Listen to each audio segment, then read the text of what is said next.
La grande devise de Sainte Jeanne d'Arc, c'est « Dieu premier servi ».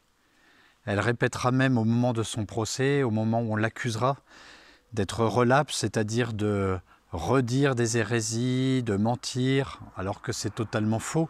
On la pousse à mentir et ensuite elle rétablit la vérité, cette vérité qu'ils ne veulent pas entendre, ces juges, ces détracteurs qui en fait sont liés à la politique, corrompus par l'argent, par l'orgueil, par leur pouvoir ou alors par leur petite intelligence étroite. Sainte Jeanne d'Arc, dans ses voix, va répéter cette formule très belle que je ne connais pas par cœur mais que je vais vous lire et qui est celle-ci. Lors de ton jugement, ne te chaille pas de ton martyre. Prends tout en gré, Dieu t'aidera. Tu t'en iras par grande victoire au paradis. C'est-à-dire, ne te soucie pas de ton martyre, prends tout comme cela vient, et Dieu t'aidera et te fera monter au ciel dans un beau martyre, c'est-à-dire avec une grande puissance de rayonnement de ton amour. La vie ici-bas est passagère, et même si tu souffres quelques instants, ne t'en soucie guère, puisque tu es choisi par Dieu et que tu vas montrer par ta persévérance ta force, ton courage, ton humilité et ta pureté. Et nous voyons bien que cet exemple de Jeanne nous poursuit encore et que nous avons envie de la suivre. Et ce que nous entendrons ce soir, qui passera en direct à Orléans, nous montrera que différentes personnes de différents domaines, du 15 de France, des acteurs ou simplement des prêtres ou évêques ou habitants d'Orléans, ont tous une certaine admiration pour Jeanne de tous les horizons pour ses vertus. Et effectivement, ce mauvais passage de son martyre, si elle a respecté cette devise, « Messire Dieu premier servi », montre que c'est un signe du royaume des cieux, que notre vie sur la terre est passagère et que ce qui compte, c'est bien sûr notre salut. Le Seigneur le sait bien et il nous donne ce commandement que Jésus répétera dans sa vie, le premier commandement des 10 commandements que nous devons connaître, qu'on appelle aussi les conseils, mais qui sont mieux que des conseils, qui sont une véritable règle de vie pour nous donner le bonheur, c'est « Tu aimeras le Seigneur de ton Dieu de tout ton cœur, de toute ton âme et de toutes tes forces. » Et Jésus rajoutera « Et ton prochain comme toi-même. » Ceci, c'est une vraie règle de vie. C'est-à-dire que le chrétien pense que si, et c'est bien la vérité, que si tout ce qui existe vient de Dieu, alors tout doit revenir à Dieu. Sur le cierge pascal, à la veillée pascale, et nous le retrouvons à chaque baptême et à chaque funéraille et pendant tout le temps pascal, il y a au-dessus de la croix et en dessous, alpha et oméga, pour dire Dieu est au début de toute chose et Dieu est à la fin de toute chose. Si Dieu est présent partout, dans l'infiniment petit, dans l'infiniment grand, dans notre liberté, dans nos actes, dans les événements, s'il n'y a rien qui échappe à Dieu, il n'y a pas de hasard, il y a une providence. Et cette providence veut tenir compte de nous. C'est-à-dire que si Dieu nous donne le salut par Jésus qui est homme, qui s'est fait homme, qui est le Fils de Dieu fait homme, c'est bien pour nous montrer que le salut va passer aussi mystérieusement, grâce à Dieu, avec la volonté de Dieu, par l'humanité.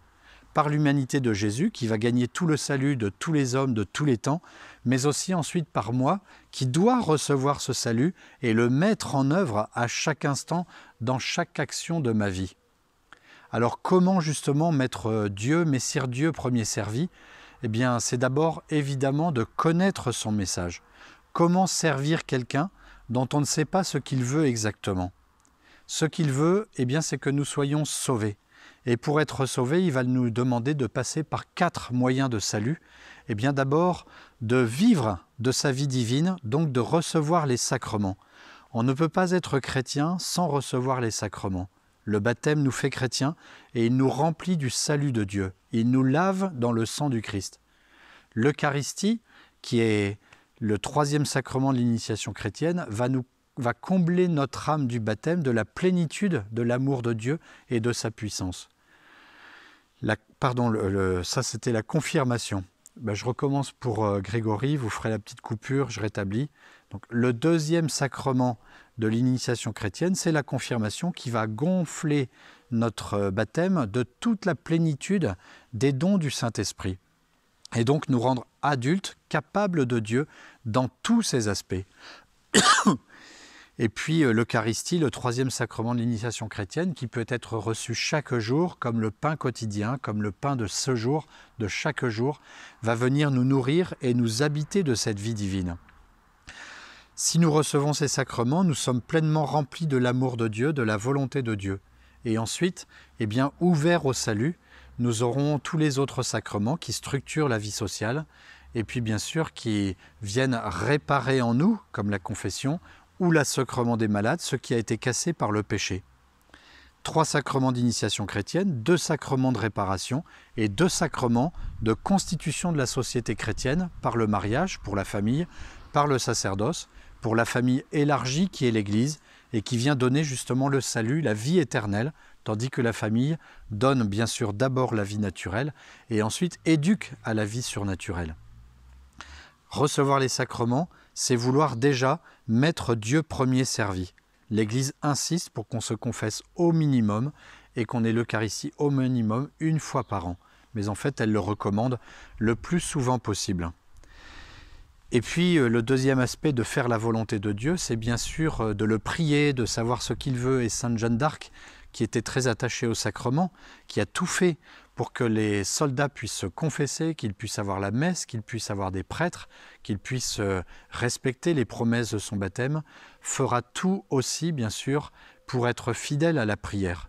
Et elle mettra dehors de l'armée les personnes qui sont impures, qui sont injurieuses, qui sont relapses, c'est-à-dire qui n'ont pas la foi. Elle fera tout pour purifier cette armée et pour la mettre justement dans un sens de prière.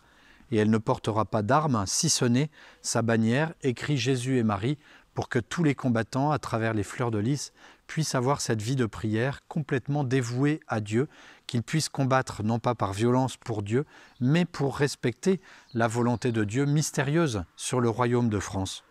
Peut-être certainement pour amener une paix sociale, amener aussi un équilibre de culture qui est important pour un rôle social dans l'humanité, pour que les gens puissent se reconnaître et à l'intérieur de mêmes frontières, justement ne pas avoir de frontières de cœur, ou en tout cas le moins possible. Donc la vie sacramentelle, la vie de prière est l'occasion de faire ce que Dieu veut, et puis bien sûr après de faire ce que le Seigneur nous demande, c'est-à-dire de respecter les 10 commandements et de les mettre en pratique chaque jour, de connaître ces 10 commandements. Tu aimeras le Seigneur ton Dieu, tu sanctifieras le jour de Seigneur, tu ne prononceras le nom de Dieu qu'avec respect, tu honoreras ton père et ta mère, tu ne tueras pas, tu ne feras pas d'impureté, tu ne mentiras pas, tu ne voleras pas, tu n'auras pas de désir impur volontaire, tu ne désireras pas injustement le bien des autres, et de se dire chaque jour, je cherche à pratiquer ces commandements pour rayonner de mon christianisme en vérité dans mon corps, dans mon humanité, pour que je sois le reflet de la splendeur de Dieu. Et si nous faisons cela, ce message est universel. Il touchera aussi les non-chrétiens. Si je suis chrétien et que je ne fais pas cette volonté de Dieu, je choque même les non-chrétiens et je deviens un obstacle même au salut de Dieu sur l'humanité, sur moi-même et aussi sur les autres à cause de ce mauvais exemple. Et puis bien sûr, il reste le « Je crois en Dieu » qui, à partir du donné révélé, de la Bible, de l'Évangile, de l'expérience de l'Église, de la réflexion théologique, de savoir exactement qui est Dieu, qui est la Vierge Marie, quel est le plan du salut dans l'histoire et en quoi je dois croire dans les principaux dogmes de l'Église. Une fois que j'ai cela, j'ai déjà beaucoup d'armes pour faire la volonté de Dieu. Il ne me reste plus simplement qu'avoir les grands principes de vie en société. Comment organiser une entreprise justement, ou une paroisse, ou un État, ou des relations entre les États, ce qu'on appelle la doctrine sociale de l'Église. En tout cas, en tout, Dieu est premier servi. Je ne force jamais quelqu'un à croire dans sa conscience, je ne le force jamais à prier ni à recevoir les sacrements, cela c'est de l'ordre de la volonté personnelle, mais je cherche à mettre la société en ordre selon la volonté de Dieu. Et à ce moment-là, la politique sera forcément juste. Sainte Jeanne d'Arc a pris des moyens complètement extraordinaires parce que Dieu lui a demandé ces moyens extraordinaires, et en faisant cette volonté divine, contre la vie de tous, contre tous les plans humains qui pouvaient exister, en dehors de toute espérance, parce que c'était Dieu, elle a réussi cette mission. Et mieux que cela encore, elle réussira cette mission personnelle qui est la nôtre, à chacun personnellement, d'accéder à la sainteté. Parce que face à la méchanceté des gens, face aux contradictions, aux contrariétés, aux mensonges.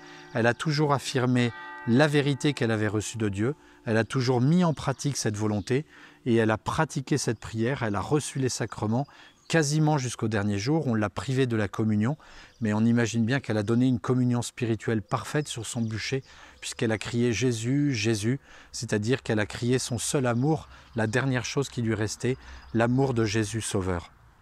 Voilà ce que nous pouvons faire lorsque nous disons « Dieu premier servi », eh bien c'est de passer par les sacrements, la prière, connaître Dieu dans le credo, le mettre en pratique par les 10 commandements et l'instaurer dans la société, parce que le chrétien est la lumière du monde, c'est Jésus qui nous l'a dit, et que cette lumière ne peut pas rester sous le boisseau.